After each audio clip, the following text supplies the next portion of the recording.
आप सुन रहे हैं HD स्मार्ट कास्ट और ये है फीवर FM प्रोडक्शन। घटनाएं बार बार पलट कर वापस आते हैं और उनके साथ मनुष्यों के चरित्र भी रंग बदलते हैं। घटनाएं हर बार हमारे मन का आईना बन जाते हैं और मैं हर बार संसार की उन सभी घटनाओं का साक्षी बन जाता हूं, क्योंकि मैं वो आंख हूं जो सब कुछ देखती है अपलक, क्योंकि मैं आकाश हूं। और मैं आपको महाभारत की वो कथा सुना रहा हूं जिसका हिस्सा आप स्वयं हैं। आप भी उस भीड़ का हिस्सा हैं जो एक स्त्री को लुटते हुए देखकर भी उसे बचाने की कोशिश नहीं करता है। आखिर ऐसी कौन सी मजबूरी है जो हमें धृतराष्ट्र की तरह अंधा, पितामह भीष्म की तरह बहरा और युधिष्ठिर की तरह विवेकहीन बना देती है? क्या युधिष्ठिर को पता नहीं था कि जब उसने पांचाली को दांव पर लगाया तो उसका क्या नतीजा होगा? फिर उसने उसे दांव पर लगाया ही क्यों? द्रौपदी के चीरहरण की कहानी में जितने सवाल हैं उतने ही उत्तर भी हैं, पर हमेशा हमारे भीतर बैठा शकुनी दुर्योधन को अपने जाल में उलझाकर तमाशा देखता रहता है हर बार, और हम हमेशा खुद को उसके सामने बेबस पाते हैं।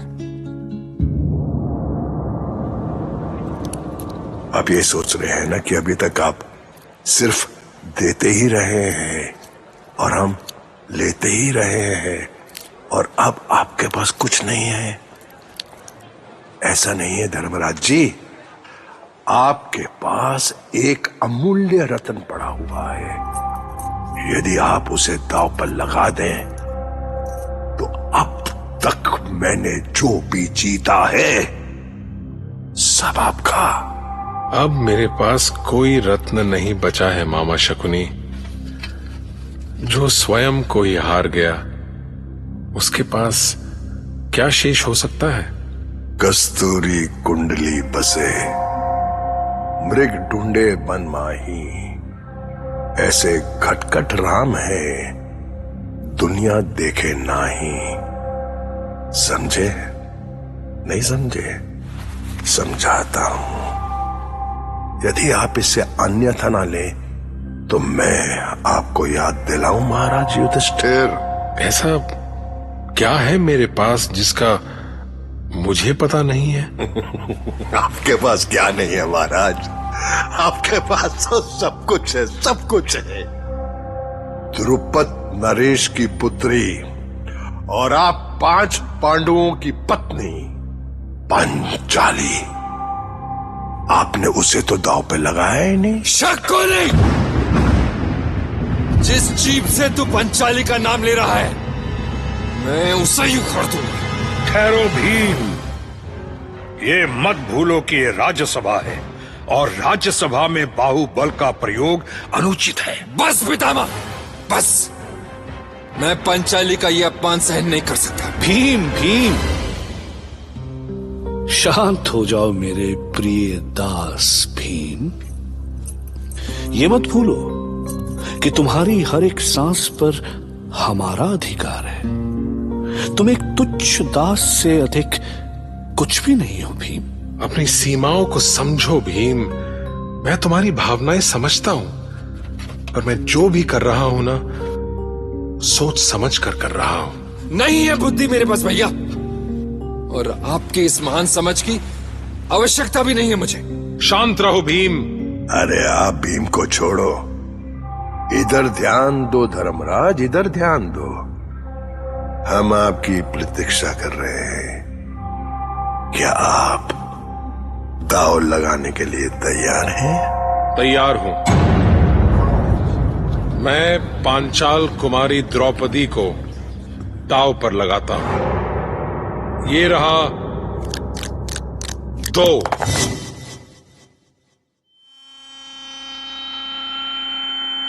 बड़ी नम्रता से कहता हूं धर्मराज कि हम जीत गए। सुना भांजे? सुना के नहीं? पांचाली हमारी हुई। जय जयकार करो, जय जयकार करो, जय जयकार करो। युवराज दुर्योधन की जय स्वीकार करो। युवराज दुर्योधन की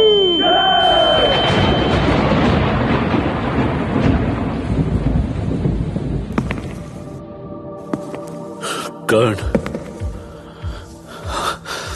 आओ मेरे मित्र, मेरे गले लग जाओ। देखो देखो, हमारी कामना पूरी हुई कर्ण। नहीं दुर्योधन, नहीं, अभी हमारे अपमान का बदला पूरा कहां हुआ है। तुम्हें याद है ना, जब इस पांचाली ने भरी सभा में मुझे सूत पुत्र कहकर मेरा तिरस्कार किया था, मेरी योग्यता को नकार कर केवल मेरे वर्ण के नाम पर मुझे अपनी स्वयंवर सभा से निकाल दिया था। मेरे अंदर भड़कती ये प्रतिशोध की ज्वाला इतनी आसानी से नहीं बुझेगी मित्र। कर्ण, अपनी जीभ को लगाम दो कर्ण, कहीं ऐसा ना हो कि मैं अपनी सीमाएं भूल जाऊं। नहीं अर्जुन, नहीं, मैं तो चाहता हूं कि जब भी तू मेरे सामने हो तो अपनी सीमाएं याद रखे। कर्ण, कुचले हुए नाग के जैसे फड़फड़ाना बंद कर निर्लज। अभी तूने मेरी शक्ति नहीं देखी। साहस कर, मेरे सामने आ और देख, देख इस दिव्य कवच को छाती पर लेकर जन्मा है ये कर्ण। देख इसकी शक्ति, देख देख देख। तेरा गांडीव तो क्या, ब्रह्मास्त्र भी एक खरोच तक नहीं डाल सकता इस पर। इसलिए आज के बाद जब भी तू मेरे या मेरे मित्र दुर्योधन के सामने आए, तेरा ये सर बिके हुए दास की तरह झुका होना चाहिए, नहीं तो ये सर तेरे कंधों पर नहीं रहेगा।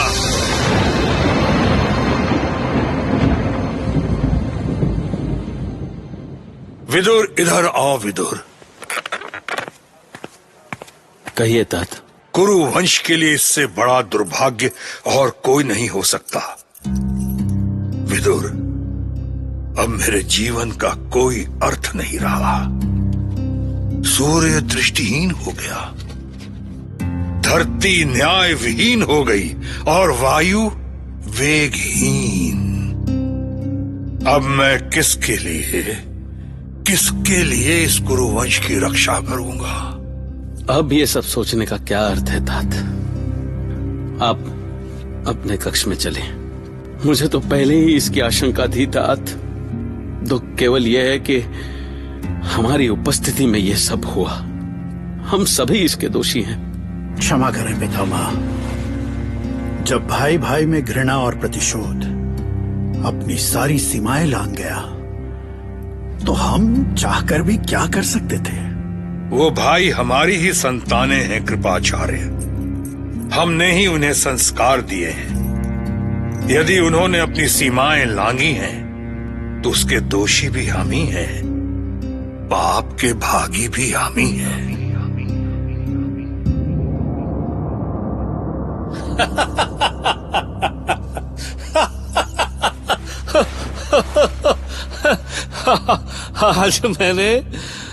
आज मैंने आपको हृदय से गुरु मान लिया मामा।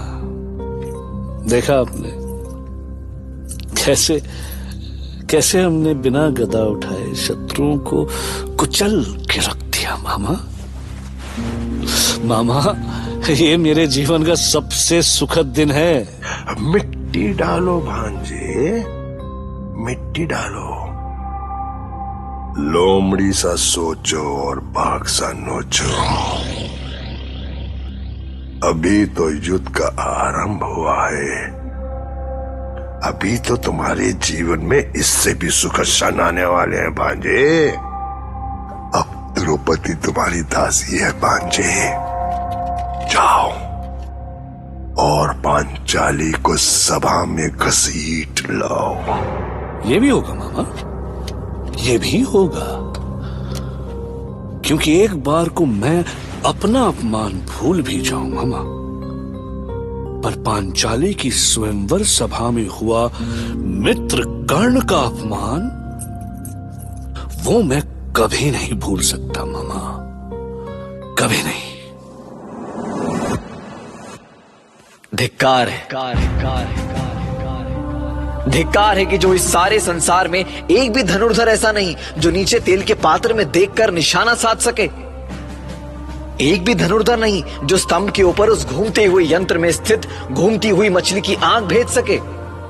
महाराज जरासंध, शाल्व और कुमार दुर्योधन जैसे महायोद्धाओं के असफल हो जाने के बाद लगता है मेरी बहन पांचाली आज इस स्वयंवर से खाली लौटेगी, और ये दिन इस महान आर्यवर्त का सबसे शर्मनाक दिन होगा।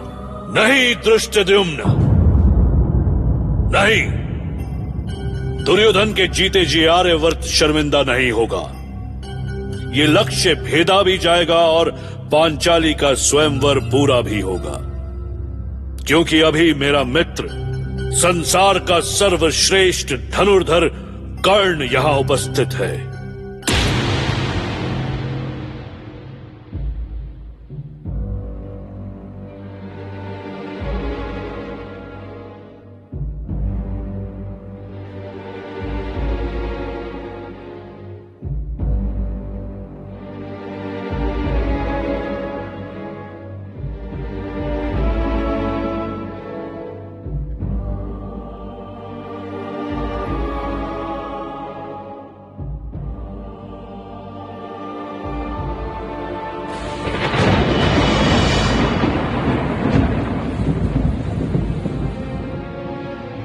बस दुर्योधन, बस। यही मेरे जीवन का सबसे अमूल्य पल है।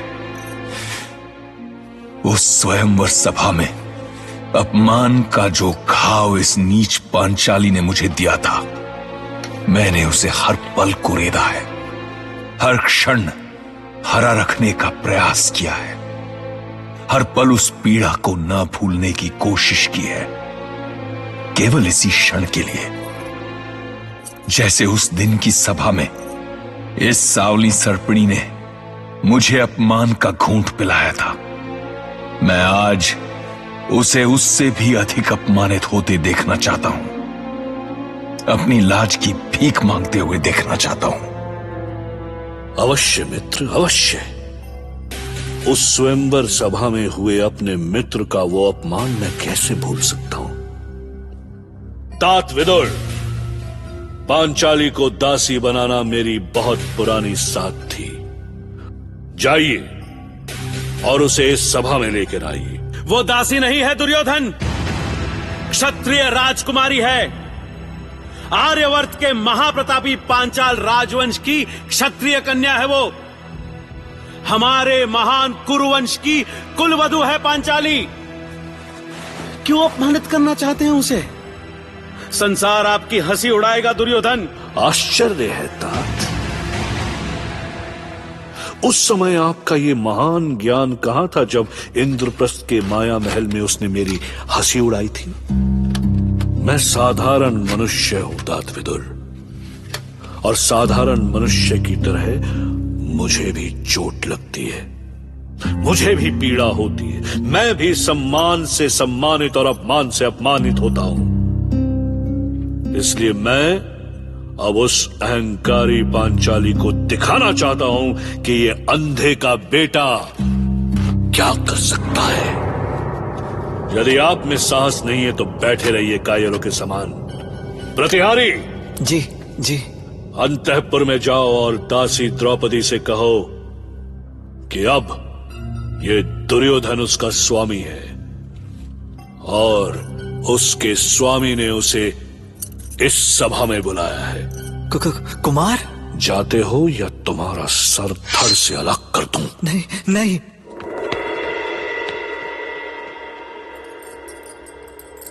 महारानी, बहुत बड़ी अनहोनी हो गई है।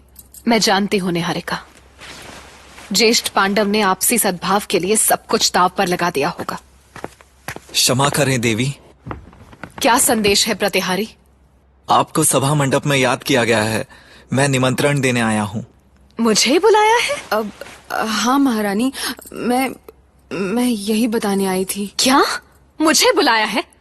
मैं रजस्वला हूँ, मैं इस स्थिति में उस सभा में कैसे जा सकती हूँ? मैं सच कहने का साहस नहीं कर पा रही हूँ, पर सच को छुपा भी नहीं सकती और असत्य बोल नहीं सकती देवी। महाराज युधिष्ठिर ने आपको दांव पर लगाया था देवी, और वो हार गए। क्या? अब एक सवाल सा उठता है मन में कि महाराज युधिष्ठिर ने क्या सोचकर द्रौपदी को दांव पर लगाया होगा। हालांकि ये तो वही जानते होंगे, पर इस घटना से एक बात तो तय हुई कि स्त्री की मर्यादा हमेशा दांव पर लगती रही। इतिहास में, वर्तमान में, भविष्य आपके सामने है, irrespective of the time and the place. लेकिन इस घटना में सबसे बड़ी बात क्या है कि द्रौपदी को जिसने दांव पर लगाया, खुद न्याय और धर्म के प्रतीक धर्मराज युधिष्ठिर, उन्होंने कौन से धर्म का निर्वाह करते हुए ऐसा किया होगा, आप सोचिए। एक बात बताएं आपको, जब आप पाप करते हैं तब आपको कभी भी नहीं लगता कि आप पाप कर रहे हैं, क्योंकि वो तो आप कर रहे हैं। सुनते रहिए महाभारत।